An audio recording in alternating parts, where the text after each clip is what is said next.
Assalamu alaikum. Peace and blessings. Everybody, what's going on? I see I'm looking in the correct direction.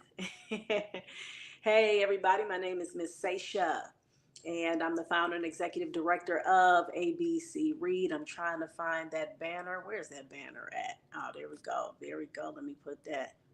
Bam! Put that banner up for everybody so y'all can see that ticker going across the bottom of your screen. I hope you're doing great. ABC Read is the foundation, it's the nonprofit organization rather, that I started over 10 years ago. And our mission is to develop and nurture a culture of literacy in Black and underserved communities here in the city of Cleveland. Yes, I can officially say we've given over 8,000 books and counting. All right, over 8,000 books and counting. That means a lot because we've given away books that are new or gently used, and books that are culturally relevant, books that are representative of the communities that we serve, the Black and underserved communities. All right, and we're doing this unapologetically. We do read alouds. This is where the foundation of ABC Read started in terms of doing the read alouds, promoting that. Seeing a need in the community, seeing that not just the children need to have books, but the adults as well. So this is what we're doing. And so now I'm here. This is Sunday evening for me. It may be daytime for you. And I'm on YouTube Live. What's up to my YouTube people? How you doing? How you feeling? Thank you to my new subscribers, y'all. Ooh, y'all super dope. I appreciate y'all, okay? And I'm on LinkedIn as well. Had an issue with getting on Facebook through StreamYard. So I'm a little salty at that, a little salty, okay? So, but that's okay because I'm still keeping it going, still moving. And so we're going to get right in here in the book. Bam! Yes, yes, yes. Unspeakable, the Tulsa Race Massacre, written by Carol Boston Weatherford, illustrated by the late Floyd Cooper. The late Floyd Cooper, yes, phenomenal, dope brother. He passed a few years ago. I was so happy to at least be connected to him on Facebook, but he left behind a legacy, y'all. And that's what it's about because, yes, all of us are going to have our turn, right? All of us, we live our lives and, yes, there's going to be a time for us to go on the other side, right? And we want to make sure that we are leaving things behind that is great, that is valuable for the community. Always remember that. That should be the key, right? We want to leave something that when people remember you, they're going to say good things. They're going to say you helped the community. They're going to say that you were somebody who spoke up when it came to injustice. They're going to say that you were somebody when you had your wealth, your money, you gave, you weren't selfish, you weren't stingy. They're going to say that you were somebody who was a great mother, a great father, a great husband, wife. You were doing things to better society, all right? So always remember that, okay?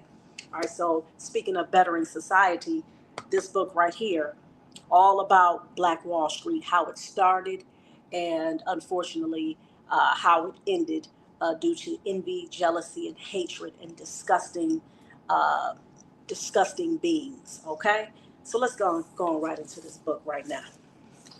I'm gonna take the jacket off because it's hard to hold the book up while I have the jacket of the book on. All right, here we go. Here we go. Once upon a time near Tulsa, Oklahoma, prospectors struck it rich in the oil fields.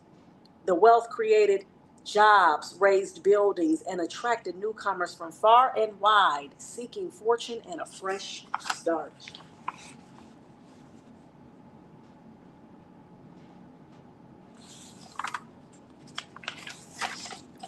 Once upon a time in Tulsa, there was a community called Greenwood. Its residents descended from Black Indians, from formerly enslaved people, and from exodusters who moved west in the late 1800s, fleeing the violence and racism of the segregated South.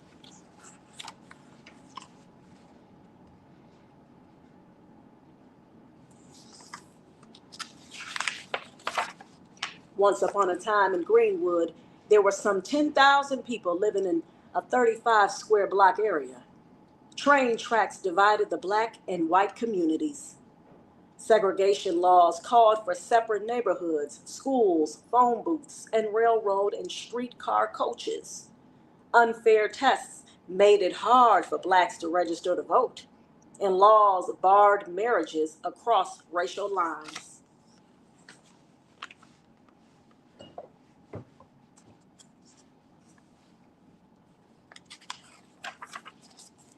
So many black businesses cropped up along a 1 mile stretch of Greenwood Avenue that educator and business leader Booker T. Washington called the area the Negro Wall Street of America.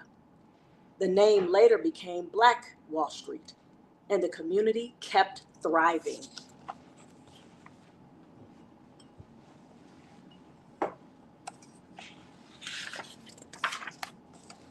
Once upon a time on Black Wall Street, there were dozens of restaurants and grocery stores. There were furriers, a pool hall, a bus system, and an auto shop. Nearly 200 businesses in all. There were also several libraries, a hospital, a post office, and a separate school system where some say black children got a better education than whites.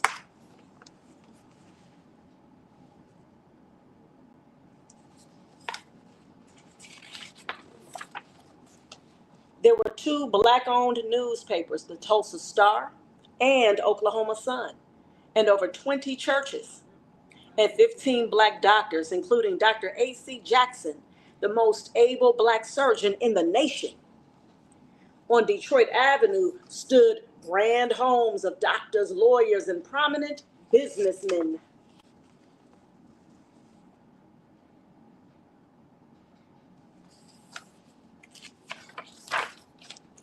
Once upon a time in Greenwood, there were barbershops and beauty salons. Miss Maybell's Little Rose Beauty Salon boomed on Thursdays when maids who worked for white families got coiffed on their day off and strutted in style up and down Greenwood Avenue. The soda fountain at Williams Confectionery was the backdrop for scores of marriage proposals.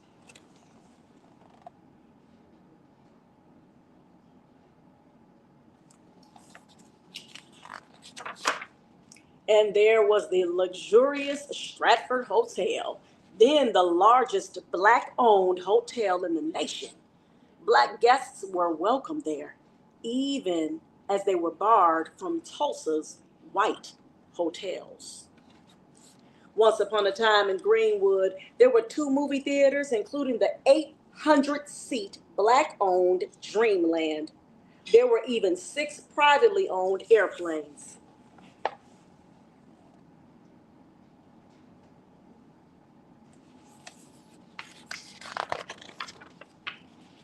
But in 1921, not everyone in Tulsa was pleased with these signs of black wealth. Undeniable proof that African Americans could achieve just as much, if not more, than whites. All it took was one elevator ride, one 17-year-old white elevator operator accusing a 19-year-old black shoeshine man of assault for simmering hatred to boil over.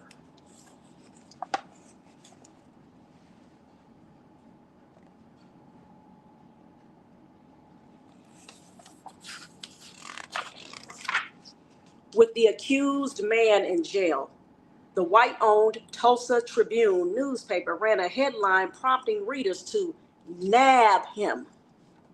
Fearing the man would be lynched, killed by a mob before his trial, 30 armed black men rushed downtown to his rescue.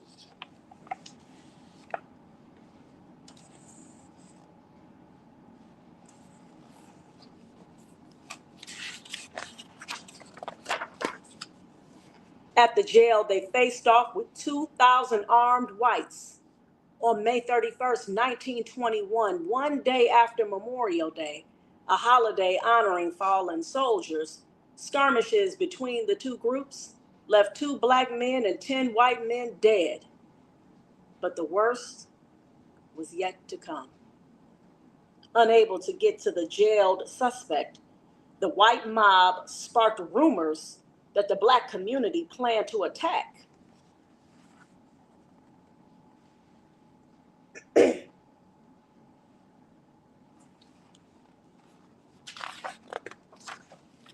Unchecked, and in some cases deputized by the police, the white mob stormed into Greenwood, looting and burning homes and businesses that blacks had saved and sacrificed to build. Threatening to shoot, the mob blocked firefighters from putting out the blazes. African American World War I veterans took up arms to defend their families and property, but they were outnumbered and outgunned. Families fled with only what they could carry.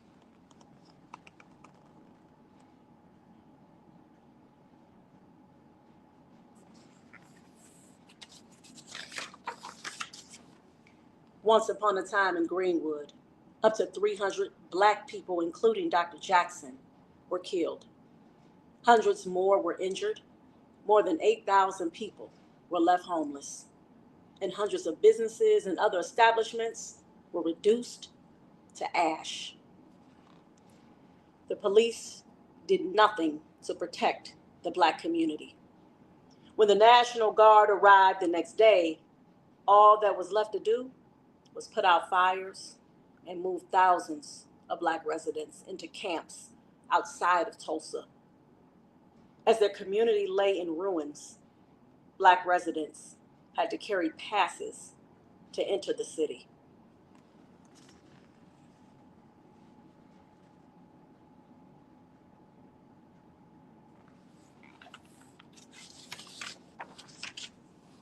In the days and weeks that followed, some black Tulsans left and never returned. Others stayed and rebuilt the Greenwood community, only to witness its decline in the 1960s. For decades, survivors did not speak of the terror.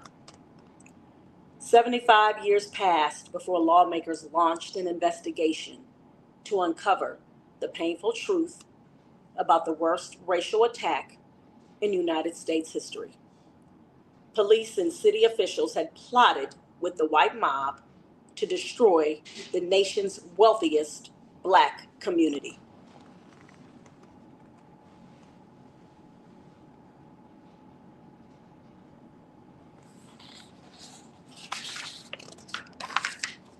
Today, Tulsa's Reconciliation Park remembers victims of the 1921 massacre and recalls the role of African Americans in Oklahoma history.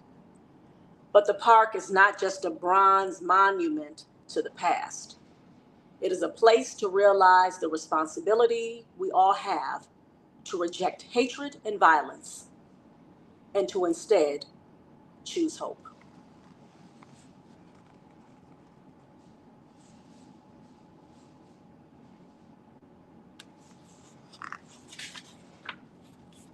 The end. Right? So here, this is the author's note and the illustrator's note here. Right?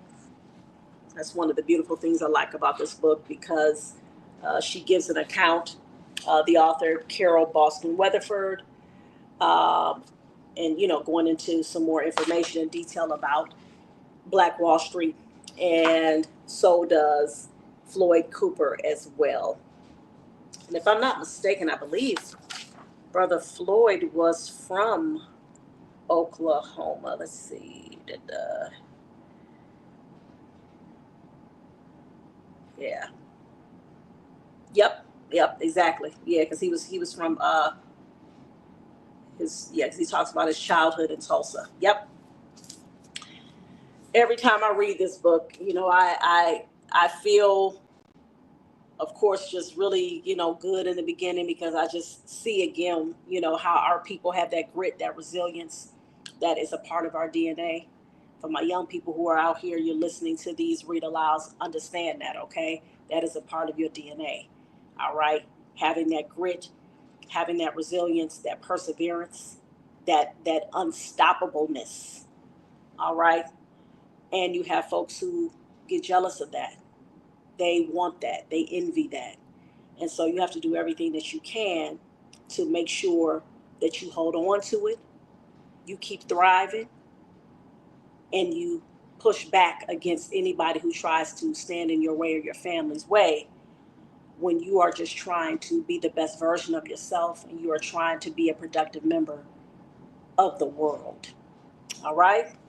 So again, this is a book I highly recommend that you have in your home library. Go to the library, go to your local library and check the book out. Go over it with your child. This is an entry point into talking about this part of our history. And this is also too, I always think about how, you know, telling our kids about different professions like becoming an author or an illustrator or a documentarian, somebody or historian, someone who is doing something that is beneficial to the community, and something, of course, that they can monetize, something they can get paid for doing. All right. We need more of this in our community, especially now. Okay. These are the kinds of books, y'all. Y'all already know. I don't know if this is on the book ban list. I wouldn't be surprised if it, that if it wasn't on the book list. Okay. On the banned book list. These are the kinds of stories that you have where in these parts where folks are trying to say, hey, we don't want certain people to feel uncomfortable. We don't want little Susie or little Billy to feel ashamed or cower in the classroom because they're hearing these stories about their ancestors who have done these horrible things to people just because they want to live and to thrive. All right. So that's why I highly encourage you. Please make sure that you get these kinds of books. This is why ABC Read is here. This is why we exist, because we want our people to build their own home libraries filled with books that is representative of our culture, our tradition, and our history. So I thank you all again for listening. The ticker is on the bottom. We appreciate every donation. We are having our first gala fundraiser in May, so we appreciate you guys who would like to donate or purchase a ticket, especially you're here in the city of Cleveland. It is going to be a fabulous, inshallah, God willing, a fabulous, beautiful dinner and a night out. It is for a worthy cause. And again, this is in the spring in May, all right, May 3rd. So we hope that you guys will support us. That would be greatly appreciated. And you can also go to ABC Read, the number 1, to donate to our Cash App as well. ABC Read, the number 1, is right there at the bottom of your screen. And then, bam, you see the merch right there, Reading is Freedom. Go to my online store, readingisfreedomshop.com. Go grab your mug, get your hoodie, grab your shirt. And as you all see, bam, I got the merch. You already know how I represent. And all of this is benefiting our community. Some of those proceeds go back into our organization, ABC Read. All right. So again, I thank you all for listening. My name is Miss Sasha. Make sure that you keep reading for at least 30 minutes a day. Make sure you like, subscribe, share, comment, and hit the notification bell for my YouTube listeners out there. Thank you all again. You all take care.